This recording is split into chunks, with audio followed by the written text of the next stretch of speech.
William and I are so grateful for the support we've received and have drawn great strength from all those who are helping us at this time. William and Catherine stunned the world with news that left fans holding their breath.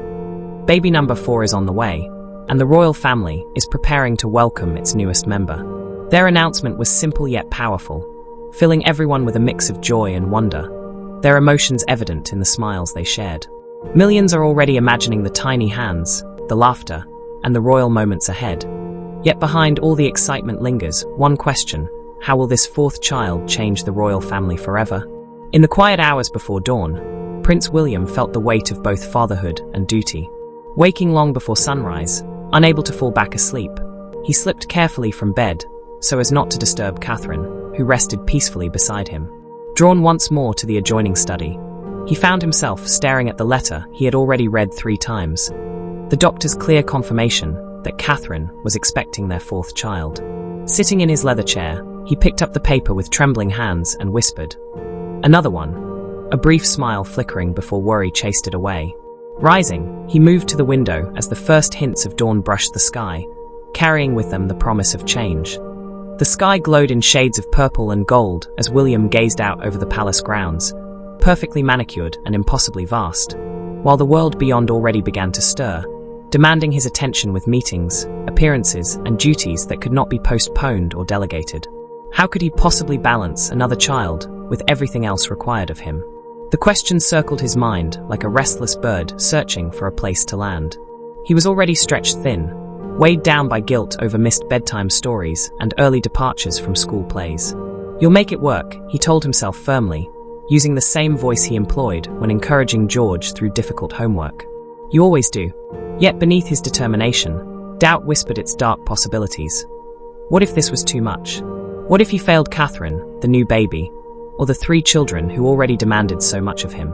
The crown was unforgiving, demanding everything while showing no patience for the messy, beautiful complications of family life. And yet, even as worry threatened to overwhelm him, William felt something else rising in his chest: the fierce, protective love he had known with each of his children, a love that made everything else seem small. Another child meant another heartbeat to cherish, another laugh to brighten the shadows, another small hand to hold when the world felt too big. The letter crinkled in his grasp as he gripped it tighter, knowing Catherine would wake soon and see everything in his eyes: his excitement, his fear, his joy, and his doubt. The real question was not whether he could handle another child, but whether he could find the courage to embrace this blessing fully, to push aside fear and step into this new chapter with the same open heart he had tried to bring to everything else, being the father this child deserved, while still being the father his other children needed, the husband Catherine relied on, and the future king his country expected. As the sun broke over the horizon, filling the room with golden light, he imagined his children waking, George reading quietly in bed, Charlotte planning her day's adventures, and Louis tumbling out of bed with hair in every direction, demanding breakfast and attention in equal measure. Catherine, beautiful and strong, would wake to find him missing from their bed and immediately sense that something had changed. William glanced down at the letter one final time before tucking it into his pocket, aware that this news would bring pressures, challenges, and moments of doubt, but also the pure, uncomplicated joy that came from welcoming a new life. The real question, the one that made his heart race as he turned from the window, was simple yet profound. Could he find the words to share this miracle with her, knowing that once he did, everything would change forever? A mother's silent prayer filled the quiet of the afternoon as Catherine retreated to her private chambers, claiming a headache that was only partially untrue. She was pregnant again. Pressing her hand against her still flat stomach beneath the soft fabric of her dress, she felt nothing, yet nothing tangible to confirm the reality except the letter from the doctors and the deep, instinctive knowing that came from having done this 3 times before. Her body recognized the signs before her mind fully accepted them. "Another baby," she whispered to the empty room, tears pricking the corners of her eyes, though she could not tell if they were born of joy or fear. Anxiety crept in slowly, like cold water rising. Catherine moved to the window, studying her ghosted reflection in the glass, already looking tired though the pregnancy had barely begun, wondering how she would endure the exhaustion she knew lay ahead. "I can do this," she told herself firmly, but the words felt thin. Her thoughts drifted to the complications that shadowed every pregnancy. She had been fortunate before, blessed with 3 healthy children, despite the hyperemesis that had made each pregnancy a trial. But what if this time were different? What if something went wrong? She was older now, and though the doctors assured her everything appeared normal, she could not silence the whispering voice of worry that thrived in quiet moments. Catherine turned from the window and sank onto the edge of her bed, pressing her trembling hands to her face, feeling the cracks form beneath the composed exterior the world expected of her, the perfect royal mother, who never faltered, never showed weakness, never let the mask slip. Her thoughts returned to William, and the look he had given her that morning, his eyes holding a question he had not yet voiced. He knew. Of course he knew. They had been together long enough that words were often unnecessary. He had kissed her forehead with extra tenderness, lingered a moment longer than usual, his hand resting briefly on her waist, already protective of the life growing within her. Her hand rested on her waist as if already protecting the life growing there. "We'll tell him tonight," she murmured to herself, imagining the conversation. William would be supportive, loving, protective, everything she wanted, but he would also worry, and she hated adding to the burden he already carried. The weight of future kingship pressed heavily on his shoulders, and now there would be another child, another responsibility, another precious life depending on them to get everything right. Catherine's heart clenched as she thought of how this news would change their world. George, just beginning to understand his place in the line of succession, and asking questions about duty and responsibility that made her chest ache. How would he feel about another sibling? Would he understand that love did not divide but multiply? Charlotte would likely demand to help with everything, her bossy little heart already organizing nurseries and baby clothes in her imagination. And Catherine smiled despite her anxiety, picturing her daughter's face lighting up with excitement. Charlotte had been desperate for another baby in the family, asking for months when there might be one more. And tender-hearted Louis, who sometimes still crawled into their bed at night for comfort, would he feel displaced? Would he understand that he would always be her baby, even with a new, smaller sibling to care for? Catherine moved to her dressing table and studied her reflection in the mirror. The woman looking back at her appeared calm, collected, the very image of the future queen. But inside, she was simply Catherine, a mother who loved her children more than life itself and feared more than anything failing them. She touched her belly again, this time with certainty. A 4th child, a 4th chance to experience the indescribable joy of holding a newborn, a 4th opportunity to watch a tiny human grow and learn and become whoever they were meant to be. The thought filled her with such fierce love that it pushed back her anxiety, at least for a moment. "I will protect you," she promised the life inside her. "I will give you everything I have, just as I have with your brothers and sister. I will be strong when I must and ask for help when I cannot. I will not let the world break us." The months ahead stretched before her like an uncertain road. Morning sickness to hide during official engagements, exhaustion to push through while smiling for cameras, sleepless nights, aching backs, and the constant pressure to appear effortless while her body worked the hardest miracle known to humanity. But there would also be William's hand on her stomach, feeling for tiny kicks, and the children's excitement as they prepared for their new sibling. There would be quiet moments of wonder, reminding her that despite all the pressure, expectations, and fear, she was doing the most important work in the world. Catherine straightened her shoulders and took a deep breath, seeing a stronger, more determined woman in the mirror. She would need every ounce of that strength in the months ahead, balancing vulnerability with the composed image the world demanded, gentle with herself, yet fierce in protecting her growing child. The question that lingered was both simple and impossibly complex. Could she navigate the treacherous waters of a public pregnancy while keeping her family safe, united, and whole? Could she be everything everyone wanted while honoring the fragile, frightened, hopeful woman beneath it all? Meanwhile, Prince George, ever observant, noticed the subtle changes around the palace. At breakfast, he pushed his eggs around while watching his parents exchange one of those meaningful looks. "Mommy," he asked carefully, setting down his fork, "are you feeling all right?" Catherine's eyes widened before softening into the special smile she reserved just for him. "I'm perfectly fine, darling. Why do you ask?" "You just seem different," George replied, choosing his words with the precision of a child who knew words mattered. Happy different, but also quite different. William coughed into his napkin, and George caught the quick glance they shared. They were definitely hiding something. Before anyone could respond, Charlotte burst into the dining room like a small hurricane, her hair still messy from sleep. "George ate all the strawberry jam again," she announced dramatically, though she could hardly know the truth, having just arrived, that I did not. George protested automatically, grateful for the distraction even as his mind continued to puzzle over the mystery at hand. Louis toddled in behind Charlotte, clutching his favorite stuffed rabbit and looking adorably disheveled. He climbed into the chair next to George and immediately reached for the jam, proving Charlotte's accusation false, but creating a new sticky situation in the process.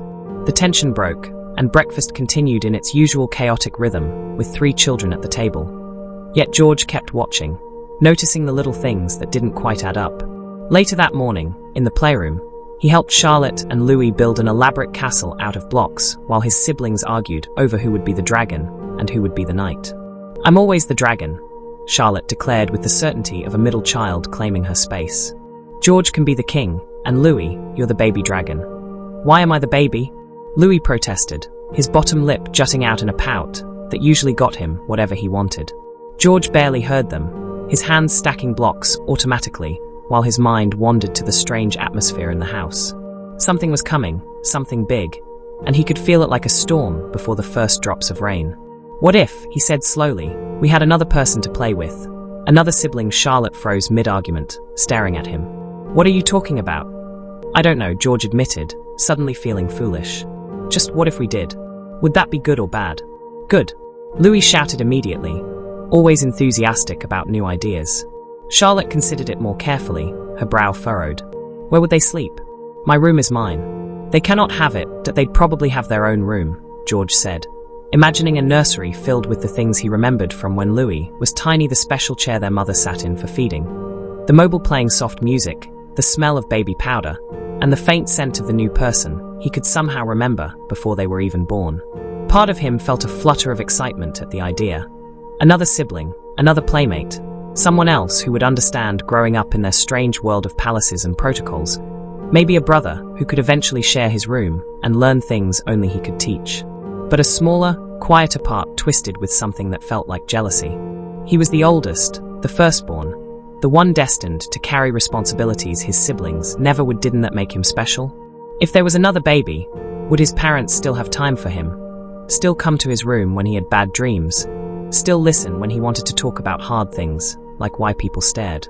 Or why he couldn't just be a regular boy? Charlotte's voice pulled him back. "You look sad." "That I'm not sad," he said quickly, but she had inherited their mother's ability to see through defenses. "You are too. Your mouth does that thing when you're upset," she said, demonstrating by pulling her own mouth down dramatically. Louis abandoned his blocks and wrapped his small arms around George's waist, offering wordless comfort. The warmth of his little brother against him made George's throat tight. "I'm fine," he insisted, hugging Louis back. "I was just thinking." "About what?" Charlotte demanded, settling beside them with the determination of someone who would not be denied answers. George hesitated. How could he explain the confusion swirling inside him? The strange mix of hope and fear, excitement and worry? He was only a child himself, still finding his place in the world, and now that world might be shifting again.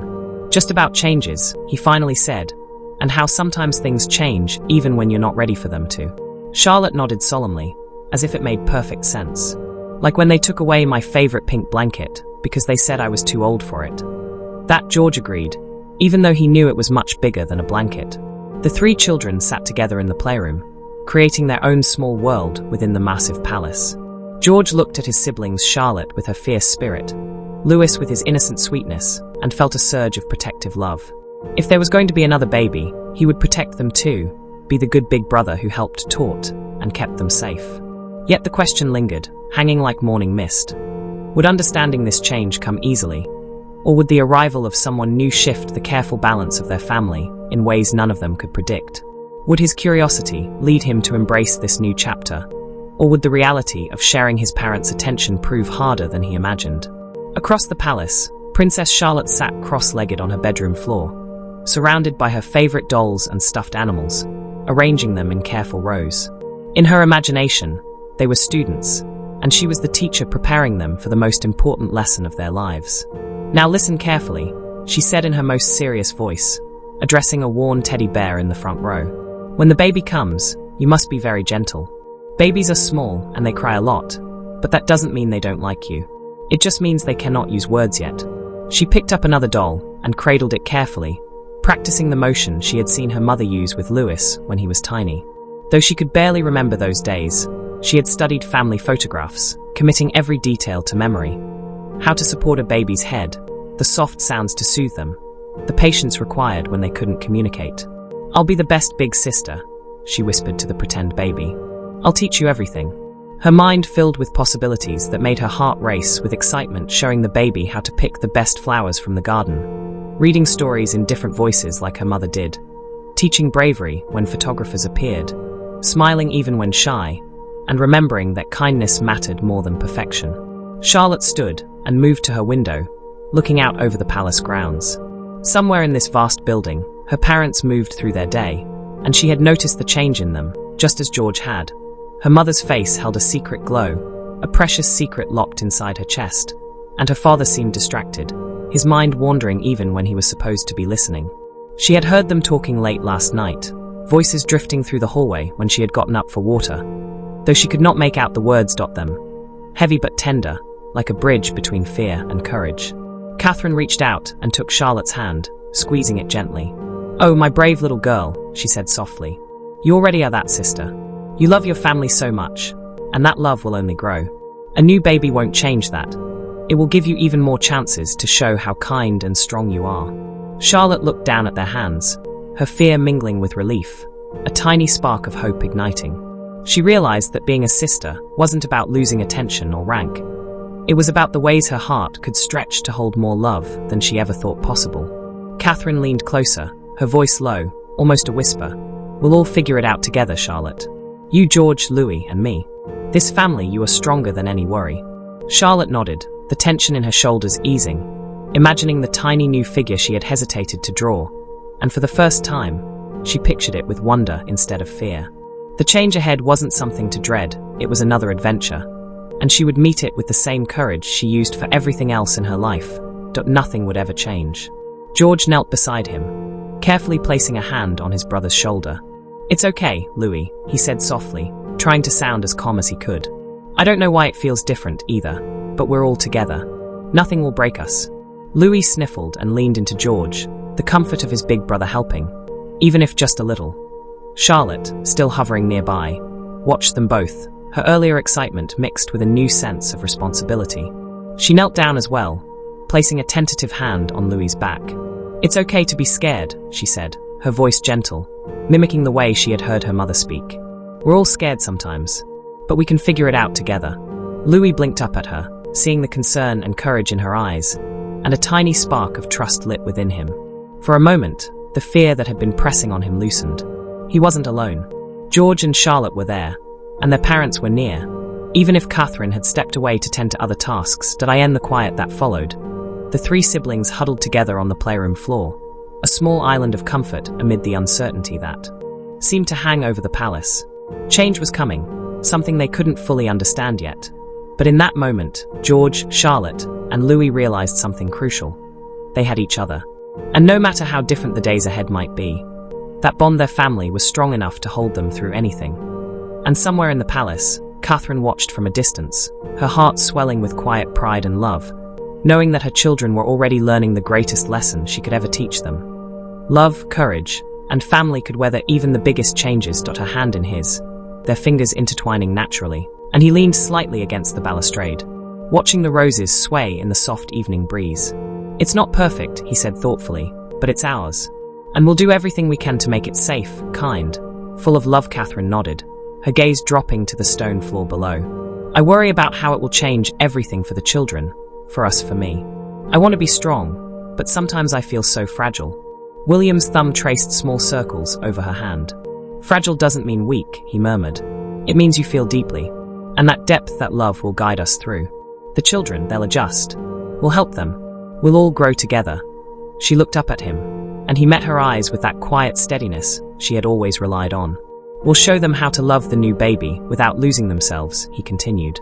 "We'll teach them that hearts can expand, that there's always enough for everyone." Catherine let out a slow breath, feeling some of the tension ease. "I hope you're right," she said softly, though the small smile that curved her lips betrayed a glimmer of hope. "I want them to embrace this change, not fear it." William nodded, glancing toward the palace where the children were already asleep. each dreaming in their own little worlds. They will, he said with quiet certainty, because they have us. And together, we'll face whatever comes next. The two of them stood in companionable silence, the evening fading into a gentle twilight. Somewhere in the quiet, the palace seemed to breathe with them, a world poised on the cusp of change, yet filled with love, patience, and the promise of a new beginning. Catherine rested her head lightly on William's shoulder. "A new life," she whispered. "A new heartbeat in our world. And a new adventure for all of us," William replied. The night wrapped the palace in a quiet hush, the stars above bearing witness to the tender resolve of two people ready to step into a new chapter. Catherine rested her head on William's shoulder, breathing in the rhythm of his presence, the warmth of certainty that had been hard-won through years of shared triumphs and trials. Somewhere deep within the walls of the palace, the gentle rise and fall of their sleeping children's breaths punctuated the stillness, a reminder of the lives already entrusted to their care and of the new life waiting quietly, a secret yet to be revealed. The thought of it, small and miraculous, stirred a mixture of awe and anticipation in them both. Catherine's hand lingered on her stomach, feeling the almost imperceptible stir of beginnings. "I wonder," she whispered, "who they'll be. What little quirks and joys they'll bring. What wonders they'll see for the first time." William tightened his hold around her, his forehead resting lightly against hers. "They'll be like all of us," he said softly, "a little chaos, a lot of love, and more courage than anyone can measure. And we'll meet them together, every step of the way." The evening stretched on, quiet and infinite, filled with the promise of change. The palace, the children, the future, everything was on the cusp of transformation. And in that still, perfect moment, Catherine and William allowed themselves to imagine the laughter, the tears, the lessons, and the tenderness that awaited them, confident that the love they had cultivated would only grow stronger, widening to welcome one more heartbeat into the fold.